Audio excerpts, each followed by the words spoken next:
ఈ నల్ల రంగులో ఉండేటటువంటి ఈ గింజలలో విటమిన్లు ఉంటాయి, ఫైబర్ ఉంటుంది, అమైనో యాసిడ్స్ ఉంటాయి, ప్రోటీన్స్ ఉంటాయి, ఫ్యాటీ యాసిడ్స్ ఉంటాయి.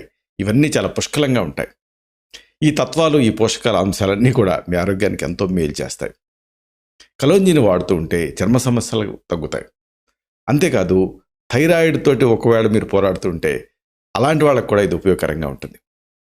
ఇంకా ముఖ్యంగా దీనికి సంబంధించినటువంటి విశేషాలు ఏమిటంటే దీనికి అద్భుతమైన ఉపయోగాలు ఉన్నాయి. వరుసగా వీటిని తెలుసుకుందాం. ముఖ్యంగా దీంతో చర్మ సమస్యలు దూరం అవుతాయి. చర్మ సమస్యలను పరిష్కరించుకోవడానికి ఈ కలోంజీ సీడ్స్ మీకు ఉపయోగపడతాయి. దీంట్లో anti bacterial, anti microbial, anti viral, anti fungal, anti parasite లక్షణాలన్నీ కూడా ఉన్నాయి. ఇవి చర్మ సమస్యలను తగ్గించడానికి సహాయపడతాయి. కలోంజీ సీడ్స్ ప్రత్యేకంగా సోరియాసిస్, మొటిమలు ఇలాంటి వాటిని తగ్గిస్తాయి. కలోంజీ గింజ